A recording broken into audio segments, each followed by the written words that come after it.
orientação. Deixa eu iniciar aqui. Avaliação inicial. Vou colocar para iniciar, alguém pode falar, tá? Que eu não vou conseguir ler. Peço que vocês só falem se ele vai estar com áudio ou não. Pois é, uma avaliação inicial a nível de primeiros socorros.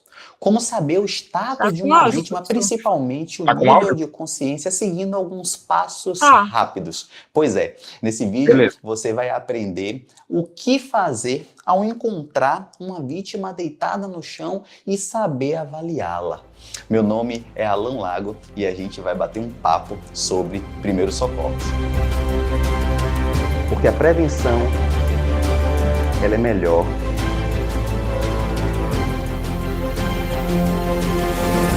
do que a cura. Existe uma escala simples, fácil, que qualquer pessoa prestando o primeiro socorro pode aplicar. É uma escala de 4 itens básicos e cada item indica uma ação ou algo que você precisa observar. Nós chamamos essa escala de uma escala de A, V, D, I. E cada item desse você vai prestar atenção porque cada letrinha vai te lembrar do que você precisa fazer. Agora, na prática, eu vou te mostrar e te explicar o que você precisa saber para realizar essa avaliação inicial. Eu te lembro que para acionar o socorro você precisa saber qual é a emergência e partindo do princípio de que você sabe fazer essa avaliação inicial, tenha certeza, o seu acionamento de socorro vai ter muito mais qualidade, você vai passar uma informação muito mais precisa. A letra A, ela diz respeito a você estar alerta. Pois é, como eu havia dito, cada letra vai te lembrar de algo. E o A vai lembrar para você verificar se essa pessoa ela está alerta. E como é que eu faço isso? Se eu abordo uma vítima e vou prestar primeiros socorros para ela, mas se ela está falando, se ela está com o olho aberto, se ela está se mexendo, se ela consegue falar comigo de uma forma até normal, mas por algum motivo ela não consegue sentar, se levantar ou ter as suas atividades normais, você pode sim falar que essa vítima está alerta. Então, na hora de acionar um socorro, você vai falar, sim, eu estou com a vítima, ela está alerta. Ela está falando comigo, abrindo o olho, verbalizando e tudo mais. A letra V é para lembrar que você deve procurar uma resposta verbal. E o que é isso? Você chamar essa pessoa, você fazer algum estímulo com a sua voz e saber se ela está respondendo a isso. Então imagine que uma pessoa está aqui desmaiada e você fala, mãe, mãe, pai, senhor. E aí quando você apresenta esse estímulo verbal, essa pessoa sim abre o olho, responde e aparentemente entra nesse estado que você consegue perceber que ela tem uma consciência, ela tem algum nível de consciência. Então, lembre-se, você precisa fazer um estímulo verbal, chamar essa pessoa. Lembre-se que a audição é um dos últimos sentidos que nós perdemos antes de uma pessoa entrar num estado de inconsciência. Então, A, se essa pessoa está alerta, B, se ela responde a um estímulo verbal e o D é para você lembrar se essa pessoa vai responder a um estímulo doloroso. Então imagine, ela não está alerta. Eu chamei e ela não respondeu a um estímulo verbal. Agora eu vou provocar algo que a incomode, que a faça sentir um pouco de dor para saber se ela vai responder a isso. Então vamos lá, como é que eu faço esse estímulo doloroso? Eu vou agredir essa pessoa? Eu vou provocar alguma grande dor? Não, você simplesmente pode usar duas técnicas que eu vou te mostrar aqui. A primeira técnica é simplesmente apertar de forma firme o ombro dessa pessoa. Então, nessa região, você simplesmente aperta um pouco, causando esse estímulo doloroso. Uma outra técnica também simples é você pegar na pontinha do dedo entre a unha e aqui, onde fica a famosa cutícula, e apertar um pouquinho também. Nós chamamos esse local aqui de leito da unha. Então essa pessoa vai sentir um incômodo se você fazer esse estímulo. E pode ser que ela não esteja alerta, ela não responda a voz, a seu estímulo verbal, mas sim, ela respondeu a esse estímulo doloroso. Quando você fez esse estímulo, ela apresentou algum sinal de reação. Então agora na hora de acionar um socorro, você vai falar, olha só, ela está apresentando uma resposta somente à dor.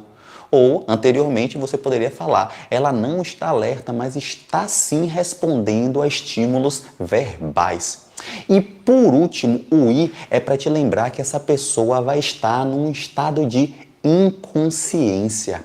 Então perceba que se você olhou para essa pessoa e ela não apresentou nenhum sinal de estar alerta, você chamou essa pessoa, ela não respondeu a sua voz, você fez um estímulo doloroso e ela não respondeu a essa dor que você provocou, você pode falar que essa vítima está inconsciente. Então, no serviço de saúde, você vai falar assim, né? Na hora de pedir o socorro, você vai falar, olha só, eu estou com uma vítima que no momento ela está inconsciente. Ela pode até estar respirando e, por algum motivo, não apresentar resposta nessa avaliação inicial.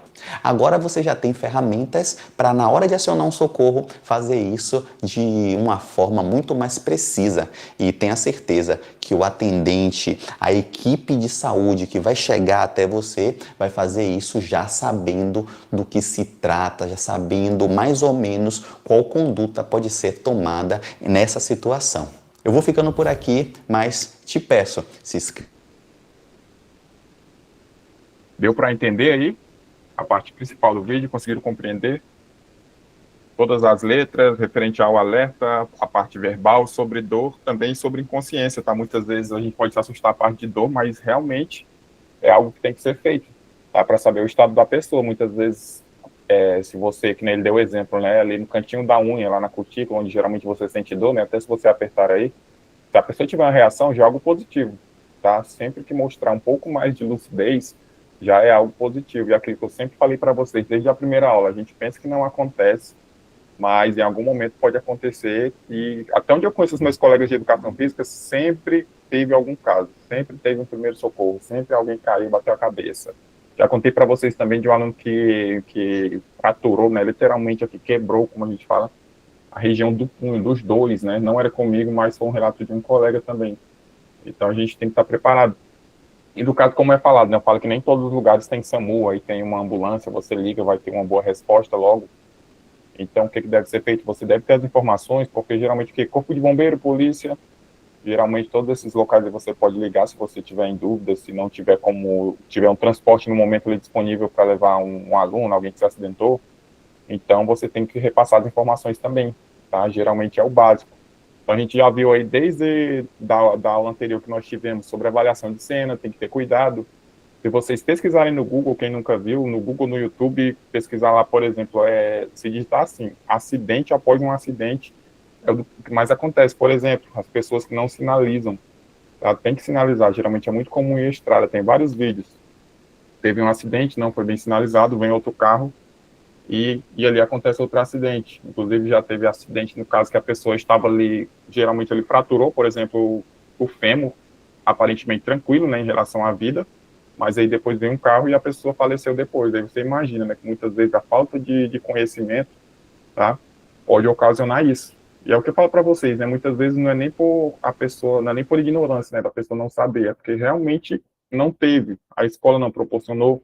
Daqui a pouco a gente vai ver sobre recursos pedagógicos, eu vou falar para vocês como que nós podemos trabalhar primeiros socorros na escola, tá? Geralmente o primeiro socorro ele é interessante, tá? Ele é interessante de aprender atenção, mas a gente tem que saber também outras estratégias, tá? Como eu posso fazer um projeto, uma oficina, eu vou falar para vocês sobre o que é rotas. Alguém aqui não sabe o que são rotas de aprofundamento que acontecem nas escolas? Alguém aqui não sabe, nunca ouviu falar rotas de aprofundamento? Podem falar ou podem reagir aí. Alguém não sabe o que são rotas ou nunca ouviu falar? Rotas de aprofundamento. Eu nunca vi falar, não, professor. Primeira Nunca vez ouviu agora. falar.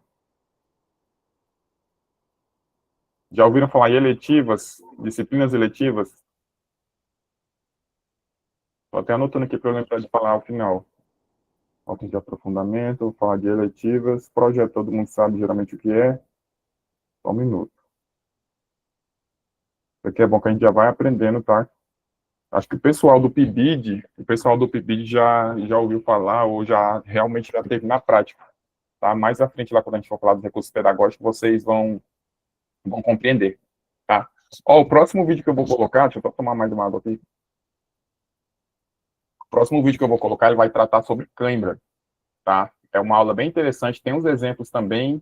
Depois, nesse vídeo, tem também falando sobre epilepsia, tá? Se tornou algo muito comum, a gente já até debateu aqui nas aulas referente às deficiências, e aqui no Acre eu estava vendo que proporcionalmente o Acre é um dos estados que mais tem estudantes com deficiências, tá? Estudantes com deficiências que eu falo no geral, e várias deficiências, tá?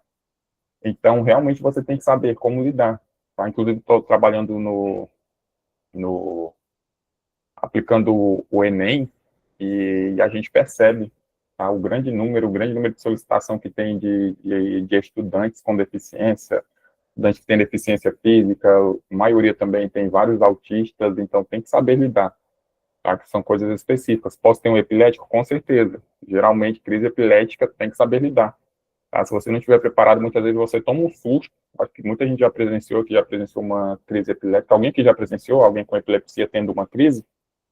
Ou não?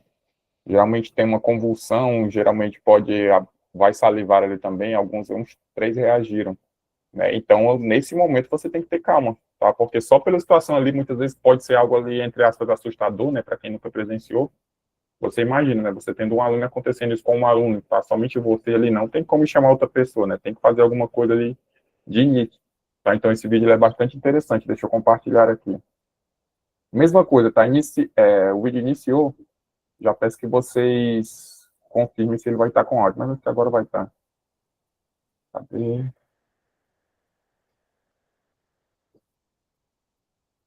Chamado segundo trauma, porque imagina, às vezes a pessoa Beleza. sofreu um acidente, quebrou, fraturou alguma parte do Depois corpo, mas daí, essa fratura ela não é exposta. E aí você não sabe se ela tem esse membro fraturado. Aí você vai lá e movimenta a vítima, ao invés de você estar ajudando, você pode estar causando um outro dano. Imagina que seja uma costela fraturada, você movimenta a vítima e essa costela ela perfura o pulmão. Olha aí o chamado segundo trauma acontecendo, justamente porque essa manobra foi feita aí de maneira errada. Então, muito cuidado com isso, ok? Dando prosseguimento, então, a gente vai entrar agora nos casos específicos que a gente citou aqui no início da nossa aula, começando pelas cãibras. O que vem a ser cãibras? A gente já consegue observar ali que parece que é algo relacionado à nossa musculatura. Vamos ver a definição aí. A cãibra é uma contração rápida, involuntária e dolorosa de um músculo, que pode aparecer em qualquer parte do corpo, mas que normalmente surge nos pés, mãos ou pernas. Antes de continuar esse vídeo, digita aí para mim quais seriam as possíveis causas de cãibra. O que vinha na mente de vocês. Pode digitar sem medo, tá? Quais seriam as possíveis causas? Pode digitar só uma, ou se alguém quiser falar. Possíveis causas de cãibra no corpo. Vamos lá. Depois a professora ela vai abordar, mas eu quero ver qual é o conhecimento de vocês. Quais seriam as possíveis causas de cãibra no corpo? O professor, para mim, que é o cansaço, porque eu pego muito quando eu estou cansado, porque eu ando muito assim, de tarde eu estou pegando cãibra. Cansaço, o Romário falou, deficiência de potássio, esgotamento físico, entre o cansaço também, acúmulo de ácido lático, e a Laiane está falando sobre deficiência de ferro, esforço, Janovel.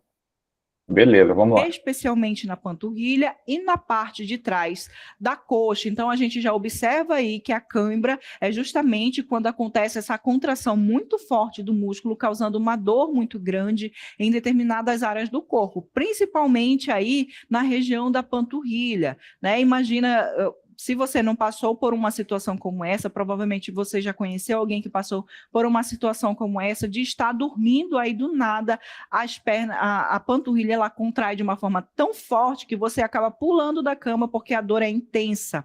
Então, a cãibra ela está relacionada justamente a essa contração involuntária muito forte dos músculos, ok?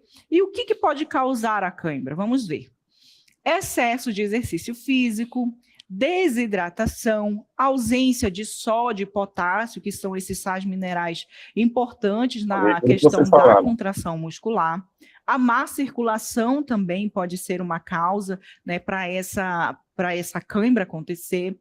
O uso de medicamentos, ou seja, o efeito colateral de certos medicamentos pode também ocasionar a cãibra, entre outros, mas os principais estão listados aí para vocês, ok? Então, essas questões aqui, se você puder minimizar no seu dia a dia, melhor para que você não sofra com cãibras, né? Principalmente na questão da desidratação.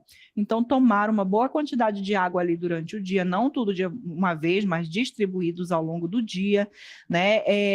A questão também de repor esses sais minerais como sódio, potássio, que estão presentes ali na banana, na água de coco também é super importante. Tá bom? Fazer exercícios físicos é importante, sim, fazer alongamentos, mas quando a gente faz exercícios em excesso, isso pode trazer também um estresse muito grande na região do nosso músculo, né, causando essa contração involuntária. Então, isso também a gente precisa estar evitando, ok? Agora, como é que a gente pode agir no caso de cãibra? Vamos ver quais são os primeiros socorros a serem adotados.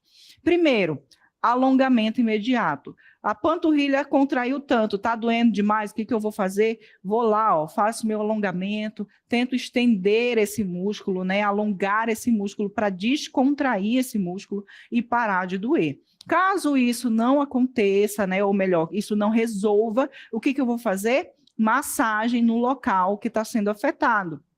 Massageio para tentar liberar essa musculatura para ela parar de doer. Se isso não resolver, o que eu faço? A aplicação de calor, né? Você vai ali com aquela bolsinha térmica quente, né? Quente não, morninha, e coloca ali em cima da área afetada, porque isso vai fazer uma vasodilatação, né? Os seus músculos, eles vão começar a relaxar, ok? Quarto passo, caso nenhum desses dê jeito, você vai lá e faz a reposição hídrica e de sais minerais. Lembra da água de coco que eu falei? Ela vai te auxiliar muito bem nesse momento, porque você vai ingerir a água de coco e rapidamente o seu corpo ele vai absorver esses sais minerais, resultando aí justamente no alívio dessa dor, ok? Agora, entrando no segundo caso, né? Chamado de sangramento nasal, né? Então vocês viram aí, deixa eu só parar, que eu vou adiantar aqui para o outro, deixa eu compartilhar só uma imagem que é muito comum, geralmente acontece bastante na educação física, tá? O aluno tá ali, eu até pesquisei aqui no Google, deixa eu ver se vai aparecer para vocês, apareceu.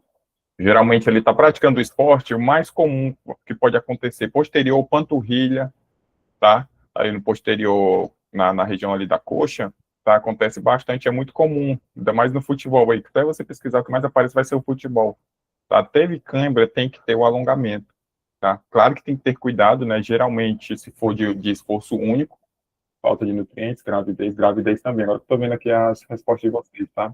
Falta de atividade física também. Wesley, pode falar, Wesley. E professor, o pessoal tem uma teoria que quem come muito banana prata não sente cãibra, né? O pessoal fala muito. E tu acha que a teoria tá certa ou errada? Rapaz, professor, eu acho que funciona. Geralmente, quando eu morava lá onde eu morava, né, antes de vir para Cruzeiro, a gente comia muito antes do jogo.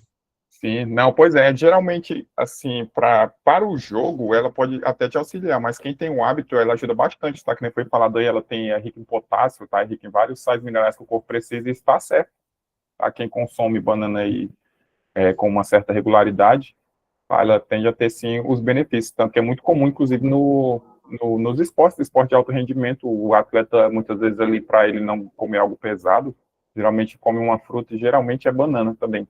Inclusive, nas partidas de vôlei, acontece bastante no intervalo, a única coisa que o atleta vai consumir é uma banana água, por exemplo, algo para repoussar, isso tá? Não está errado, não, o que tu está falando.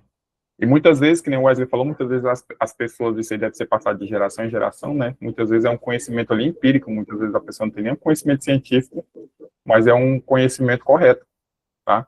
Então, aí todo mundo já aprendeu alongamento, tá? Dependendo da região, todo mundo já teve cãibra no pé. Cãibra no pé é terrível, já tive algumas vezes não, acho que foram poucas vezes, mas quando o pé enrola, meu amigo, todo mundo, quem já teve aqui sabe o que acontece, né? Tem que estender, é uma das piores coisas. E na panturrilha, piorou. Cãibra na panturrilha, quanto mais músculo você tiver ali, maior vai ser a dor, né? E isso aí é bastante complicado, tá? Deixa eu adiantar o vídeo aqui, que a gente não vai ver sobre o sangramento a gente já viu, só quero colocar na parte da crise epiléptica. Cadê? Aqui.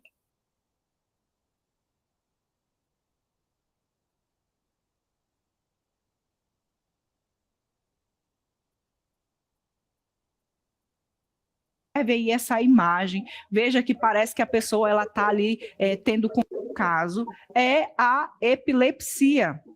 O que vem a ser epilepsia? Observe aí essa imagem, veja que parece que a pessoa ela está ali tendo contrações involuntárias do seu corpo, né? Então, a epilepsia, como vocês vão ver aí na cartela, é uma doença neurológica do sistema nervoso central, em que a atividade do cérebro, os impulsos elétricos dos neurônios e os sinais químicos cerebrais se tornam anormais, deixando sua atividade desordenada. É como se o seu cérebro ele estivesse entrando em curto-circuito, e aí nenhum comando mais ele acontece ali de maneira voluntária, somente de maneira involuntária. Então, por isso que geralmente as pessoas com crise epiléptica apresentam esses sinais aí que vocês vão ver, como abalos musculares involuntários, violentos, repetitivos, principalmente nos braços e pernas, inconsciência, salivação excessiva, liberação involuntária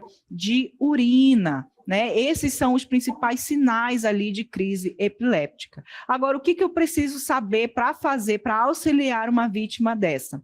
Eu vou remover todos os objetos perigosos de perto da vítima, enquanto ela está ali sendo acometida por essa epilepsia, né? Coloque a almofada ou toalha sobre a cabeça da vítima para que não fique batendo no chão. É importante você proteger a cabeça da vítima.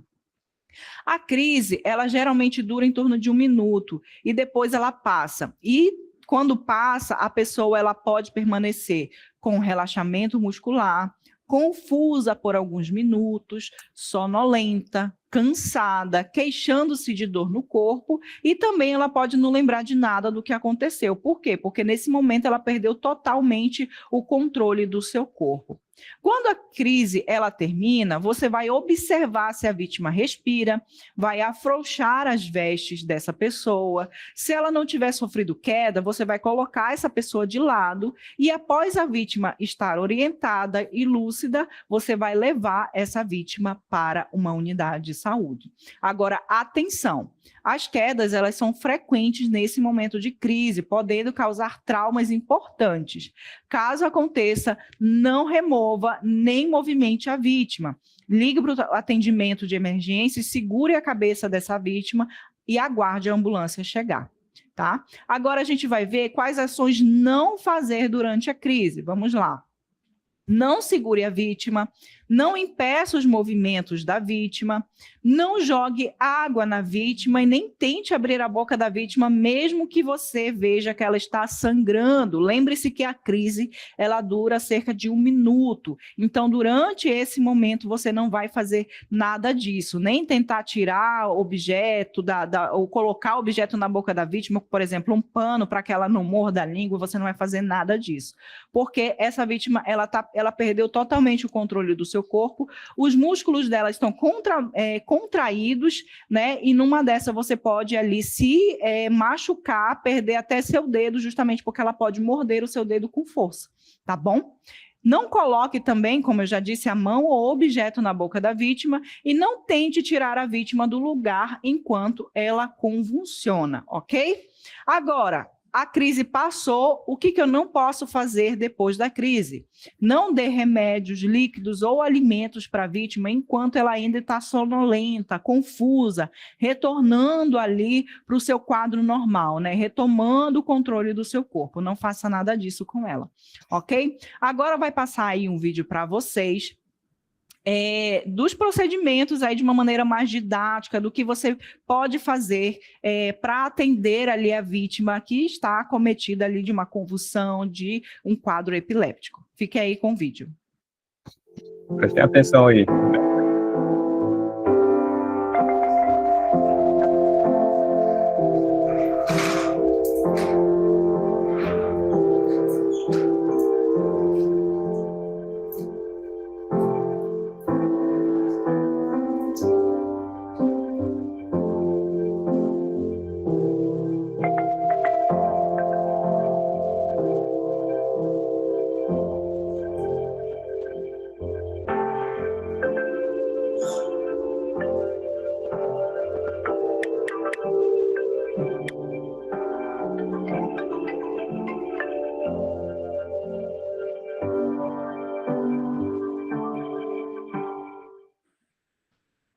Muito bem, então vocês conseguiram. Vocês viram aí como esse vídeo é bem interessante, tá? Ainda faz ali, ao final, a encenação, dá para você observar por completo, tá? Por isso que eu gosto de passar vídeo para vocês. Então, vocês observaram, a primeira coisa, vamos lá. Que nem eu falo para vocês, isso não é uma receita, não significa que vocês vão fazer exatamente isso caso aconteça, né? Que aqui a gente prepara para tudo. Mas, por exemplo, existem crises onde a pessoa começa a salivar, que sai realmente uma espuma, eu acho que vocês já viram, já ouviram falar, tá? E se a pessoa ficar ali naquela posição, por exemplo, com a cabeça virada para cima mesmo, como ele caiu inicialmente, tá? Corre o risco de quê? De engasgo, tá? Vai sufocar. Então, o que pode acontecer? Muitas vezes você pode colocar a pessoa de lado e se está saindo ali uma secreção, se está saindo líquido, algo que ainda é recomendável é você segurar a cabeça devagar, tá? Porque geralmente a crise é por alguns segundos, que ela vem bem intensa mesmo, daí ela vai reduzindo, que nem vocês viram na encenação, tá? Então, pode colocar de lado, no caso, estou falando no caso de secreção, líquidos, tá? Também.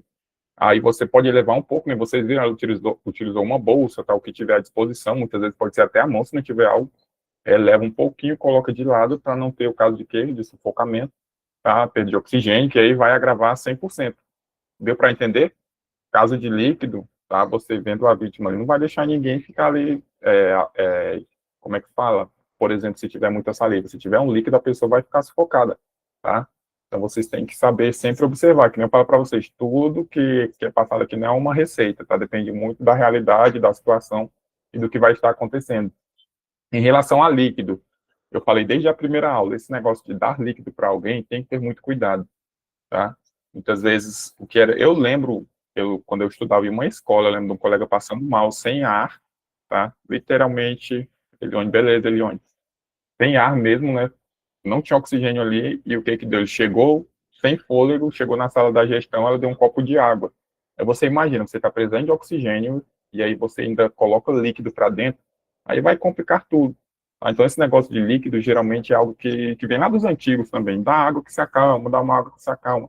Existem casos, por exemplo, ansiedade, crise de ansiedade. Eu já conheço que tem um aluno que tem ansiedade, que muitas vezes passa, foi para a gestão, toma um pouco de água, se acalma. Aí sim, é um caso tranquilo. Agora, esses casos de que a pessoa retomou a consciência, a pessoa teve uma convulsão, não dá água assim, não. Tá? Espera a pessoa ficar bem mesmo, ter consciência, ver que a respiração está regular, aí sim vocês vão dar água, tá? Então, a partir de hoje, nada de água. Água é bom, todo mundo gosta, hidrata, previne cãibra, tá? Mas nesses casos, nada disso. Ok, deixa eu ver aqui agora. Eu acho que essa aula está ficando extensa, 33 minutos, mas esse outro aqui vai ser rápido, tá? Só vou compartilhar com vocês, vou compartilhar com vocês uma parte do fascículo do texto, que eu vou mostrar para vocês aqui, referente aos recursos pedagógicos, tá? Referente aos recursos pedagógicos que você pode trabalhar, vamos lá, que nem eu estava falando, disciplina, as eletivas, elas acontecem bastante, não só mais no integral, mas agora acontece também no regular. As eletivas, geralmente, é uma disciplina criada, que nem eu falei para vocês, eu já ministrei primeiros socorros na escola através de uma eletiva. Vou falar da minha realidade quando eu ministrei, foi em 2020. Era uma disciplina eletiva em uma escola integral, e como que a gente fazia? Geralmente tinha o feirão das eletivas, que o professor ia lá, tipo, o professor tem 2, 3 minutos para explicar como que vai ser essa disciplina dele. Aí os alunos, na época, né, no feirão das eletivas, eles escolhiam qual eletiva eles iriam fazer, né? Eles se inscreviam através do aplicativo e eles faziam. Então, o interessante era isso, que no momento o professor ele tem que saber defender, vai dizer da importância, da necessidade, né? E hoje a gente já viu que isso é obrigatório para todos, praticamente, da escola, todos devem saber, mas eu lembro que na época o pessoal ficou muito curioso. E geralmente as eletivas, eu já estou falando de algo que já é para vocês aprenderem referente à prática docente, tá? Geralmente as eletivas, elas acontecem com 2 disciplinas, então eu fiz com a professora de língua portuguesa. Em língua portuguesa ela trabalhava os textos, trabalhava a questão de conto, de montar um cartaz, tinha toda essa questão desse projeto. Em educação física, a gente trabalhava os temas de primeiros socorros, na prática, de exercício físico, de lesões, de tudo isso, e aí combinou perfeitamente. Então, isso era uma disciplina eletiva. A gente criou, tu tem que montar uma disciplina, tem que falar como que ela acontecia, e a gente fez de primeiros socorros. Eu lembro que até as vagas, elas foram esgotadas. Aí, durante alguns meses, não lembro quanto tempo, acontece a disciplina. Inclusive, a gente fez várias coisas, chamamos o corpo de bombeiro, levamos o SAMU também, o SAMU levou uma ambulância lá para eles conhecerem, explicaram tudo.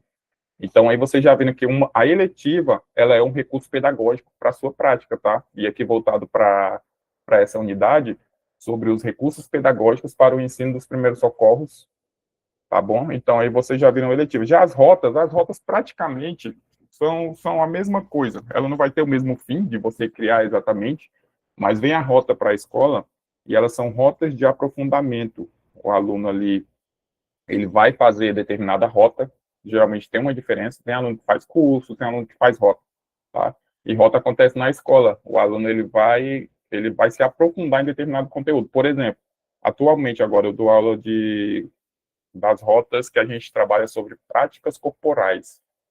Inclusive, nesse assunto tem como trabalhar primeiros socorros, porque a gente fala sobre práticas corporais. O que são as práticas corporais? A gente fala sobre os esportes, sobre danças, ginásticas e afins. Tudo aí da educação física, praticamente. A gente trabalha e aprofunda um pouco mais para eles conhecerem, porque na disciplina mesmo de educação física, não tem como se aprofundar. Então, as rotas de aprofundamento é exatamente isso. Você se aprofunda ali nas temáticas de educação física. Tá? Aí tem em outras áreas também. Tem arte, acho que tem língua portuguesa também. Tá? Então, as rotas também são outro tipo de estratégia. Tá? Por exemplo, estou trabalhando sobre as práticas corporais, estou trabalhando sobre dança, eu posso falar sobre primeiros socorros em dança. Tá? Dança acontece lesões? Acontece. Nos esportes? Acontece mais ainda, como a gente sempre viu aqui desde a primeira aula. Tá? Então, posso trabalhar, posso planejar ali uma aula, posso planejar 2 aulas para falar sobre primeiros socorros voltado para as práticas corporais. Posso escolher, vou falar só sobre lutas, por exemplo. Qual que é o risco de praticar uma luta? Tem que ser realista, tá? Claro que quando a gente ensina luta na escola, nunca a gente vai falar sobre violência, que luta é violência. Muitas vezes as pessoas só têm isso em mente, que a luta representa violência. Jamais. A luta é uma prática corporal, que ensina disciplina, respeito. Mas tudo isso nós podemos trabalhar o quê? Emergência e educação física. Eu posso trabalhar o quê? Primeiro socorro. Tá bom? Deixa eu só fazer a leitura aqui rapidinho desse primeiro parágrafo.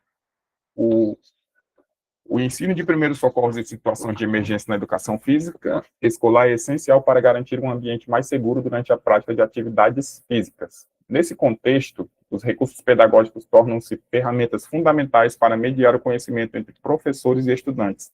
Esses recursos podem ser desde materiais visuais, como cartazes e vídeos educativos, até práticas simuladas com bonecos ou encenações, aquilo que eu falei para vocês que a gente fez na eletiva, tá?